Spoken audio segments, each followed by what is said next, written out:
যারা মন্দিরে হামলা করছেন, যারা প্রতিমা ভাঙচুর করছেন, তাদের প্রতি বলতে চাই, সাম্প্রদায়িক দাঙ্গা হাঙ্গামা সৃষ্টি করে কখনোই এই দেশে শান্তি আপনারা বজায় রাখতে পারবেন না। শান্তি বজায় রাখতে হলে সকলকে সৌহার্দ্যপূর্ণ আচরণ করতে হবে এবং আমরা আপনাদের কাছে চাইব সকলে সৌহার্দ্যপূর্ণ আচরণের মাধ্যমে আমরা একটি সুন্দর বাংলাদেশ দেখতে চাই। আমাদের মানুষের মানসিকতাও পতন ধরেছে অনেক জায়গায়, সেই জায়গাগুলোর সংশোধন ছাড়া কোনোভাবে শান্তি প্রতিষ্ঠা সম্ভব না। তাই রাষ্ট্রের উদ্দেশ্যে আমাদের বক্তব্য একটাই, সেটা হচ্ছে যারা এই মাজারের হামলার সাথে জড়িত ছিলেন তাদেরকে শনাক্ত করে তাদের শাস্তির আওতায় আনতে হবে। সহিংসতা করা হচ্ছে মাজারের বিরুদ্ধে বা এই সহিংসতা ছড়িয়ে দেওয়া হচ্ছে, সেটা কাদের মাথা থেকে বেরোচ্ছে, কারা করছে সেটাও বের করতে হবে। যারা করেছে তাদের শাস্তির আওতায় আনতে হবে। আজকে সারা দেশের নানা জায়গায় মাজার ভাঙ্গা হচ্ছে, মন্দিরগুলোতে হামলা চালানো হচ্ছে, সাম্প্রদায়িক সহিংসতা হচ্ছে। আমরা এসব হামলা এবং সাম্প্রদায়িক সহিংসতার বিরুদ্ধে। আমরা এদেশে শান্তি চাই এবং শান্তির পক্ষে আমাদের শান্তিপূর্ণ অবস্থান। এই যে সহিংসতা চলছে, এই সহিংসতার প্রতিকার কোথায়? এই সহিংসতার প্রতিকার হচ্ছে আমাদের সেকুলার যে ধর্মনিরপেক্ষতা, সেই ধর্মনিরপেক্ষতাকে প্রতিষ্ঠা করতে হবে।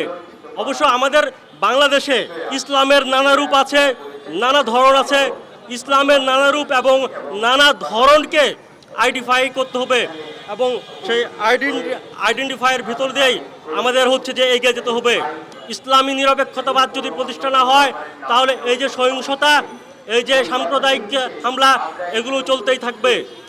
কারণ এদেশে কাদিয়ানি থাকবে, এদেশে সুফিবাদীরা থাকবে, এদেশে মৌদুদিবাদ থাকবে, ওয়াহাবিবাদ থাকবে, প্রতিটি মতাদর্শ থাকবে এবং প্রতিটি মতাদর্শে পারস্পরিক সহযোগিতার ভিতর দিয়ে এদেশে এগিয়ে যাবে, পরমত সহিষ্ণুতার ভিতর দিয়ে এগিয়ে যাবে এবং এই যে ইসলামে যে পরমত সহিষ্ণুতার প্রতিষ্ঠা করা, এটাই হোক ইসলামী নিরপেক্ষতাবাদ।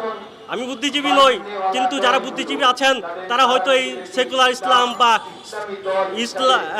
ইসলামী নিরপেক্ষবাদ নিয়ে ভাববেন।